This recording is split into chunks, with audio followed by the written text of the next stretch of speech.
Hello, so I'm going to talk to you about a problem, and then I'm going to give you not one, not two, but 5 solutions, including this guy and this thing. But first, on the evening of the local and European elections this year, something huge was happening, and my fiancée tweeted about it. Yeah, that's right. 7:35, ITV, a repeat of Harry Potter and the Deathly Hallows Part 2, which is the best part. This tweet got a few retweets and favourites because, on the one hand, it's funny, the Harry Potter films are pretty good, voting by comparison does seem quite dull. But on the other hand, it's not at all funny because Beth is a fairly typical 18-year-old, and like so many of her peers in the UK, she didn't vote. Until 1992, over 60% of 18 to 24-year-olds were voting in general elections. By 2010, that had dropped to 44%. Latest polling suggests that only 24%, less than 1 in 4, are certain to vote at the next general election. And that means that we're in trouble. Because democracy is a system of government by the whole population, typically through elected representatives. But if the majority of young people aren't voting for these representatives, then how can they possibly be represented by them? And presumably, many of these young people will grow up to have children who are markedly less likely to vote if their parents don't. And so overall turnout will decrease to an absurdly low level where democracy is, in all honesty, a sham.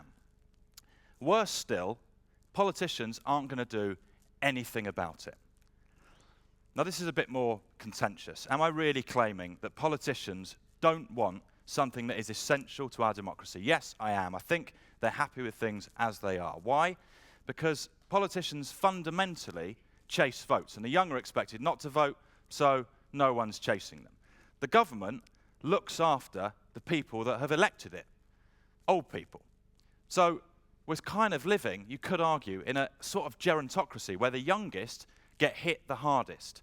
So from broken promises on tuition fees to plans to cut out-of-work benefits for under 25s to the scrapping of the education maintenance allowance, the list goes on and on and on. But what politicians would do well to remember is this. Lying largely dormant within those young people is an enormous amount of power, an amount of power that should terrify Westminster. Let's do a quick, easy sum. Let's assume that all of the estimated 5 million 18 to 24-year-old voters in the UK had registered and voted in the 2010 general election. And also that they'd all voted for the same party. Now, we know there was no overall majority at that election. So if they'd all voted Tory, then you put the new numbers into a swingometer and you get this result, an overall majority for the Conservatives of 248 seats. You do the same for Labour. They all vote for Labour, and you get an overall majority for Labour of 90 seats. So just think about that for a moment. If they all voted Tory, we'd now have a Tory government. If they all voted Labour, we'd now have a Labour government.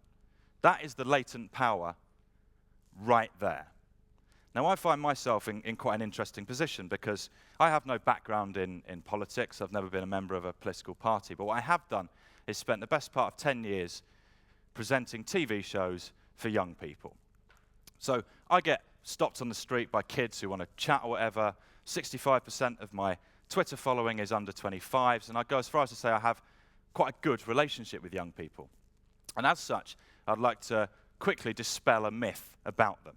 Young people not voting is not due to them being uncaring or apathetic or lazy, as the media and certain MPs might have you believe.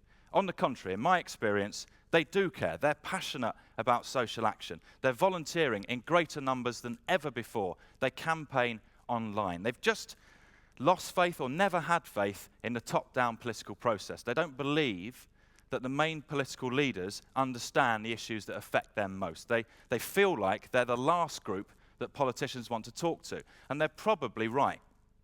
Nevertheless, voting remains the primary way that citizens, people, can make their voices heard. So this has to be tackled right now. And here's how. I think all of these things should be implemented simultaneously, by the way. Solution 1.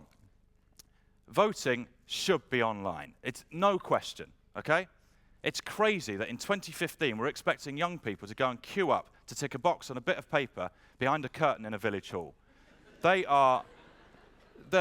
digital natives. We've got to take voting to where they are, to where we'll all be in a few years' time anyway. As it is, 78% of the UK population use the internet at least twice a week. So the majority of us are already there.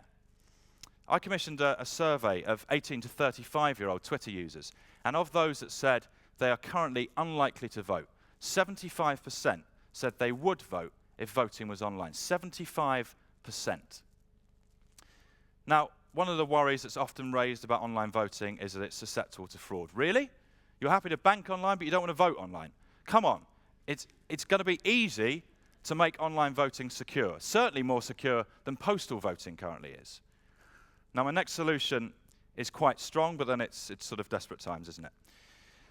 Beth is going to have to pause Harry Potter for a moment, or I'll fine her. Not a huge amount. In Australia, the fine is about $20, which is £12, just enough to act as a disincentive to the 3.3 million first-time voters in the UK.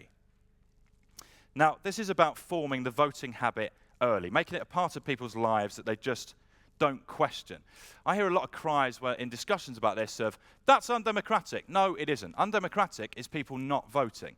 This, at worst, could be described as illiberal. But there are loads of things that we accept that are mandatory because they're deemed to be the right thing to do. So jury service, or paying taxes, or having a passport are all good examples. Now, we would need to have a conscientious opt-out for the Russell Brands among us, but I would ensure that the opt-out process was much more of a ball ache than voting itself. Now, it is also clear that it's not okay to make people vote for one of the available parties if none of the available parties sufficiently represent their views. So solution 3 is the introduction of this. Now, currently, the equivalent of a none of the above vote is not voting. The big distinction between the two is that not voting gets ignored, whereas a none of the above vote has to be counted and has to be taken notice of. So imagine this for a moment. None of the above wins some seats. No, none of the above wins a load of seats. None of the above wins an overall majority, and we have like an empty parliament, just empty seats. It's glib, but also, wouldn't that be the ultimate expression of dissatisfaction from the electorate?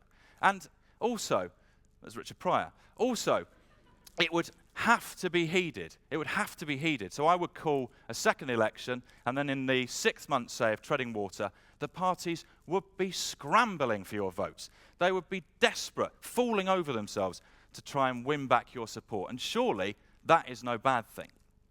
Going back to compulsory voting, a very worryingly common concern about it is that you'd end up with ill-informed voters.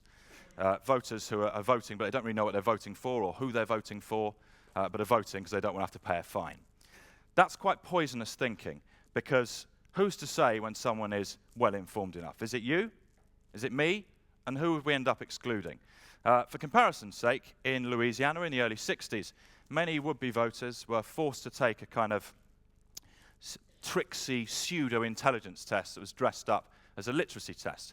And those tests were used, not explicitly, but undeniably, to exclude black people and occasionally the very poorest white people from voting. And I don't know about you, but I am not up for that sort of thing, okay? Everyone gets a vote. All votes are equal. And that is that. I went into a school in West London to talk to Year 13 pupils about compulsory voting, and one of them said to me, fine, if I have to, I might as well go and find out something about it. And I said, yeah, that's right, but where? Where can he find that information? Because time and time again, I hear from young people that don't vote because they can't differentiate between the major political parties, and they don't know enough about what's going on politically. And is that any surprise? Have a look at these 3 manifesto statements from the last general election. Those are 3 separate parties, just meaningless identikit platitudes. And then in the media, you have this overwhelmingly vast, fast-moving stream of evolving information. And what people need, actually, is just a place to start. And that is where these come in. Voter advice applications, VAAs, provide an entry point. Essentially, you go online and you answer a series of questions, by ticking a number of options, and then at the end, the app matches you with the party that you have most in common with. Now, VAAs demand much-needed clarity from the parties too, because when the designers consult with the parties to ascertain their positions on every question, the parties can't be vague or blather on about fairness. They have to stick to a position, a concrete position. The really frustrating thing I find about VAAs is they're not even new. They're big in Europe. They're big in Germany and Holland, places like that where they're integrated into the media.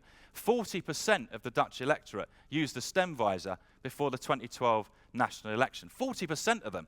And then in Germany, 70% of Wahlmarkt users compare their results with their friends and their colleagues and their families, which just goes to show it's a spreadable idea. It's perfectly suited to a young population so used to connecting with one another over social networks. So we need a VAA now. We need it in schools, and we need it in tandem with more political and citizenship education from an early age. Now we move on to my final solution. What is a Jogi? Adam Jogi is 22, and he's just been elected as a councillor in Haringey in North London. Now, it's clearly a nonsense to suggest that you can only be represented by people exactly like you, but it does help if you can at least see some people in power who are a bit like you.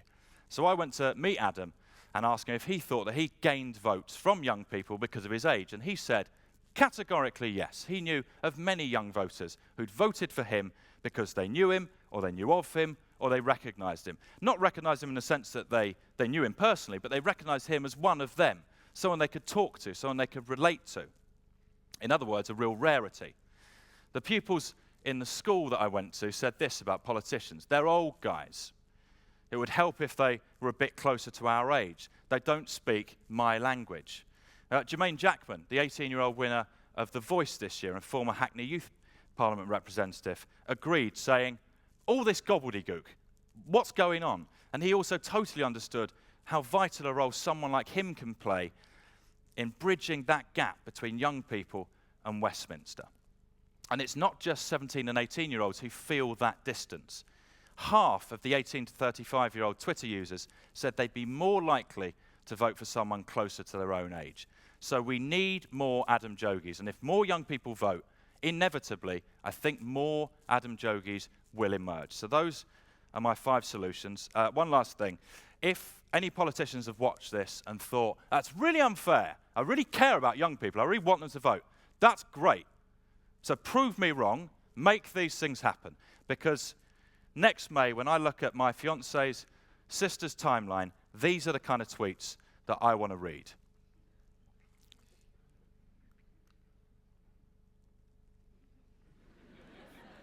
Thank you.